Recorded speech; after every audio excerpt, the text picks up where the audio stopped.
এই দেশের সরকার বলে দিলেই হয় যে এই দেশের একজন মানুষকে, একজন নাগরিককে সে যদি শ্বাস নেয়, নিঃশ্বাস ফেলে, তাহলে তাকে ট্যাক্স দিতে হবে, ভ্যাট দিতে হবে, কর দিতে হবে, এবং এই দেশে একজন মানুষ বসবাস করতে হলে তাকে ট্যাক্স দিতে হবে। এটা স্পষ্ট করলেই ভালো, শুধু শুধু লুকিয়ে লুকিয়ে রাখার কি দরকার।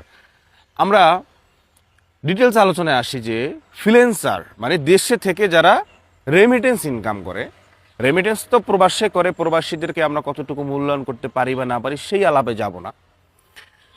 দেশে বসে যারা রেমিটেন্স ইনকাম করে, লুক লাইক ধরেন ফেসবুক কন্টেন্ট, ইউটিউব কন্টেন্ট, আপনার হচ্ছে গিয়ে কম্পিউটারে ল্যাপটপে বসে সে যে ফ্ল্যাট ডিজাইন করে, বিজনেস কার্ড ডিজাইন করে, আপনার হচ্ছে গিয়া ওয়েবসাইট ডিজাইন করে, বা হচ্ছে আপনার ওয়েবসাইট বাংলাদেশি টাকাটা সেটা কেউ হ্যান্ড ক্যাশ মানে বিকাশে টাকা পয়সা পাঠাইয়া লেনদেন করে সেভাবে করতে পারে।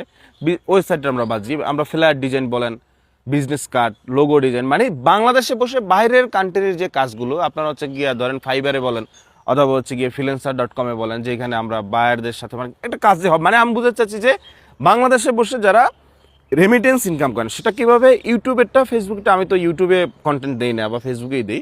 সো আমার ফেসবুকের যে স্টেটমেন্টটা আছে এখানে কিন্তু ওই যে মেটা লেখা দেখা যাচ্ছে, গোলা গোলা এসে পড়ে, এই দেখেন আমার এই যে স্টেটমেন্টে এখানে কিন্তু যে মেটা লেখা আছে। সো এইটার আমার সব কিছু ইনফরমেশন, লোকেশন, এরপরে এই যে দেখেন এখানে কি লেখা, এখানে কিন্তু লেখা হচ্ছে, আমার জন্য ভুলার হয়ে যায়, আমি একটু সরি, এটা দেখেন রেমিটেন্স, দেখেন বড় করে দিই, এটা কিন্তু নিচে কিন্তু আমার নাম, ওই যে নিচে কিন্তু আমার নাম এবং কিন্তু রেমিটেন্স লেখা, আমি আসলে আবার ভুলার হয়ে যায়। তো এটা যারা না জানেন, না বোঝেন, এদের জন্য একটু আইডিয়া দিলাম, অনেকে এই ব্যাপারে জানেন। তো এখন আপনি যে সরকার 7.5% যে ট্যাক্স নিবে, এটা মন খারাপ হওয়ার কিছু নাই যে ভাই এখন তোমার রুজি রুটিতে সরকার হাত দিল, তুমি কি ট্যাক্স দিবা না, তুমি কি রাগ করলা? না, রাগ করা কিছু নাই, যুক্তি তর্কের ভিতরে আসি আর কি। যে ধরেন আমি একটা কন্টেন্ট বানাই, তাহলে কি করতে হবে, কন্টেন্ট বানানোর জন্য আমাকে একটা মাইক্রোফোন কিনতে হবে। আমার যে এই ডিজিআইর মাইক 3 মাইক্রোফোনটা, এটা আমি সম্ভবত 45,000 না 42,000 টাকা দিয়ে আমি কিনছিলাম। তো এখন এই যে পণ্যটা আমি কিনলাম, এই পণ্যটার জন্য কি আমি দোকানে যে নিল নামটা, তো উনি কি এই পণ্যটার জন্য ভ্যাট ট্যাক্স দেয় নাই? এটা তো বাইরে থেকে আসছে, দিছি কিনা? আচ্ছা গেল। এরপর আমি যে মোবাইলটা দিয়ে যে কথা বলতেছি, যে মোবাইলটা, সো এই মোবাইলটা 17 Pro Max, 2 লাখ টাকা প্লাস, এই মোবাইলটার জন্য কি ভ্যাট ট্যাক্স দেওয়া হয়েছে না?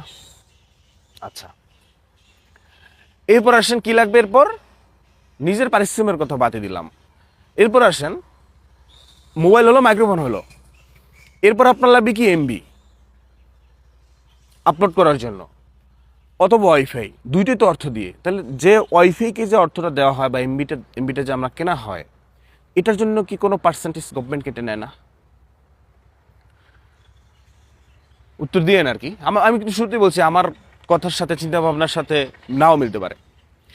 তারপর আমি দেশে বসে বাইরের রেমিটেন্স আমি দেশে নিয়ে আসতেছি, ব্যাংকে যে রেমিটেন্স ঢুকলো মানে ডলারটা ঢুকলো, ব্যাংক থেকে যে আমি টাকাটা আমি হাতে নিয়ে আসি বা ট্রান্সফার করি, যেভাবেই হোক না কেন, তো ব্যাংক ওই মূল টাকাটার উপরে একটা চার্জ কাটে না?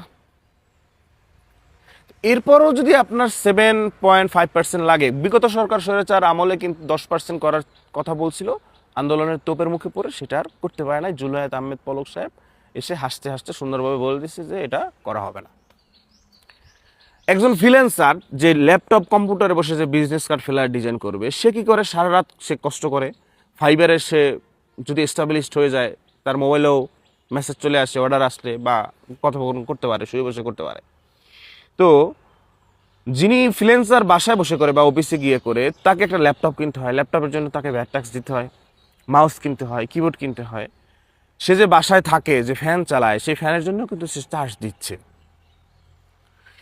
তো ব্যাপারটা হচ্ছে যে এরপর আসতে পারেন যে ভাইয়া তাহলে তুমি কি সরকারকে আলাদা একটা ভ্যাট ট্যাক্স দিবা না, তুমি কি রাগ করলা এটার জন্য? না, রাগ না।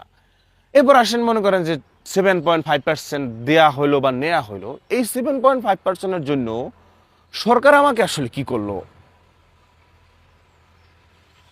সরকার কি করলো বলতে, আপনি যদি ব্যাংকে যান, ব্যাংকে গিয়ে যদি আপনি পরিচয় দেন আপনি একজন কন্টেন্ট ক্রিয়েটর, আপনি 20 লাখ টাকা ঋণ চাচ্ছেন, আপনি একটা খামার করবেন, আপনি একটা বিজনেস করবেন, আপনি একটা ভবন উঠাবেন, আপনি একটা প্রতিষ্ঠান করবেন। এখন একটা খারাপ কথা বলি না, আসলে এখন এমন একটা জায়গায় পৌঁছে গেছি বা যাদের সাথে চলাফেরা করি বা করি, এখন খারাপ কথা বলতে চাইলেও পারা যায় না, বা লাইনের ভিতরে এখানে একটা খারাপ শব্দ ইউজ করলেও সেটা করা যায় না, দায়বদ্ধতার জায়গা থেকে, দায়িত্বের জায়গা থেকে, নিজের ওয়েটের জায়গা থেকে আসলে খারাপ শব্দ ব্যবহার করা যায় না। মানে আমি যেটা বলতে চাচ্ছিলাম যে আপনি একজন কন্টেন্ট ক্রিয়েটর অথবা ফ্রিল্যান্সার, পরিচয় যদি কারো কাছে, কোনো ব্যাংকের কাছে বা কোনো কিছু যান, আপনাকে আইলদাও জিগাইবে না। তাহলে আপনি কোনো সুযোগ সুবিধা পাইলেন না। আপনি কন্টেন্ট বানাইতে গিয়ে মনে করেন আপনাকে কেউ ফেক কপিরাইট স্ট্রাইক দিল 5-6টা, আপনার মনিটাইজেশন বন্ধ হয়ে গেল। কবে ঠিক হবে সেটা অনিশ্চিত। যারা আইটি এক্সপার্ট, যারা কপিরাইট দিতে পারে জানে শুনে বা দুশ্মনী করে বা যেভাবে হোক, তারা যে দেওয়ার পরে অনেকটা সময় হয় কি, তারা নানান মনে করেন যে ছবিহীন মেইল দিয়ে তারা মেইল করে যে তোমার কপিরাইট আমি উঠিয়ে দিব, অথবা তোমার এই ভিডিওটার ভিতরে এই ভায়োলেন্সটা আছে, এটার জন্য দেশ সমাজের ক্ষতি হচ্ছে। তো এরপর মনে করেন ওই কপিরাইটের এগেনিস্টে মনে করেন আপনি যদি মামলা করেন বা জিডি করেন, যাই করেন, আপনি কোনো উপকার পাবেন না। আমি আমার লাইফে থানায়, কোর্টে কাছারিতে মামলা করে, জিডি করে আমি কোনো এ পর্যন্ত উপকার পাইনি। এরকম বাংলাদেশে অনেক আছে ফেক কপিরাইট খাইছে কিন্তু উপকার পায় নাই। যে কপিরাইট পাইছে তাকেও ধরতে পারে নাই, কোনো কিছু করতে পারে নাই, আসছে যে সে বিদেশ থাকে, সে পাওয়া যাচ্ছে না, নাম্বার বদ্ধ, হ্যাং ত্যাং বেলা বেলা বেলা অনেক কিছু। তো মানে আপনি যে আলাদা 7.5%টা নিবেন, এটার জন্য আপনি একজন দেশে থেকে যে রেমিটেন্স ইনকাম করতেছে তাকে আপনি কি সুযোগ সুবিধা, কি বেনিফিট, কি স্যাক্রিফাইস, কোন সাপোর্ট হেল্পটা আপনি গভর্নমেন্ট করতেছেন?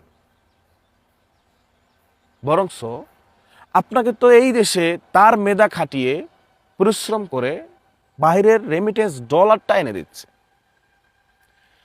আবার দেখবেন যদি দেশের ভিতরে কোনো দুর্ভিক্ষ, দুর্দিন, অনেক দুর্যোগ আসে, তখন এই কন্টেন্ট ক্রিয়েটর বলেন বা ফ্রিল্যান্সার বলেন বা ইনফ্লুয়েন্সার বলেন, তারা যদি ঝাঁপাইয়া পড়ে, তারা যদি মানুষের কাছে হেল্প চায়, লাখ লাখ টাকা উঠায় নিয়ে আসতে পারে, সেটা তারা হেল্প করতে পারে।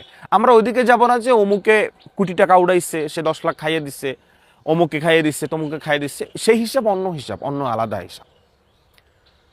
তো এখন আমি বলতে চাই যে আসলে আপনি যে 7.5%টা নিবেন, এটার জন্য আপনি ওই দেশে থেকে যে রেমিটেন্স ইনকাম করতেছে রেমিটেন্স যোদ্ধাকে আপনি কি বেনিফিট দিলেন, কি বেনিফিট দিচ্ছেন, কি সুযোগ সুবিধা দিচ্ছেন।